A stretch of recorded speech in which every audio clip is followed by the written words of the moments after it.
আসসালামু আলাইকুম ভিউয়ার্স, চলুন জেনে আসি জিম করলে কি কি উপকারিতা পাওয়া যায় আর জিমটা ঘুরে দেখে আসি এক নজর। তো শুরু করা যাক, চলুন সবাই। জিম করার প্রথম কারণ হলো শরীর সুস্থ থাকা। জিম করলে প্রেশার, মাজা ব্যথা, মাথা ব্যথা, ডায়াবেটিস রোগবালাই আল্লাহর রহমতে শরীর থেকে চলে যাবে। জিম করলে আপনার শরীরে ব্লাড সার্কুলেশন বেড়ে যাবে, বেড়ে গেলে আপনার এনার্জি ভালো থাকবে, স্পিরিট ভালো থাকবে। সাধারণ মানুষের শরীরে শক্তি থাকে 1.5, জিম করলে শরীরে 2.5 শক্তি রূপান্তরিত হয়। তারপর আরও আছে আপনার শরীরের স্কিন ভালো থাকবে, স্মার্টনেস ভালো থাকবে।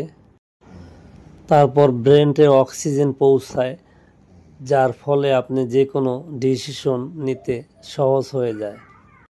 তারপর আরও আছে, কেউ যদি নেশাগ্রস্ত থাকে কিংবা বাজে নেশায় আসক্ত থাকে, সেই নেশা থেকে বের হওয়া যায় খুব সহজে। আসলে জিম করা অনেক কষ্ট, একটু ধৈর্য ধরে যদি লেগে থাকা যায় তাহলেই লাইফের গোল্ডেন মুভমেন্ট চলে আসবে। ধৈর্য আপনাকে সাফল্যের দুয়ারে পৌঁছে দেবে। আর ঠিক তখনই লাইফে চেঞ্জ চলে আসবে। খাওয়া দাওয়া থেকে চলাফেরা, চিন্তাভাবনা সব কিছুতে চেঞ্জ চলে আসবে লাইফে। প্রত্যেকটা প্রাপ্ত মানুষের জিম করা দরকার লাইফে। আর জিম করলে নিজের তফাৎটা নিজেই খুব সহজে খুঁজে পাওয়া যায়। চলুন জিমটা ঘুরে আসি, দেখে আসি। এখানে দেখুন কি লিখছে। এখানে যে লেখাটা দেখলেন এটাই বাস্তব।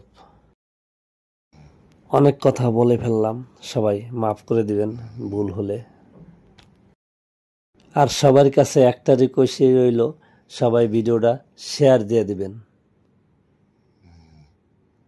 আল্লাহ হাফেজ, বাই বাই।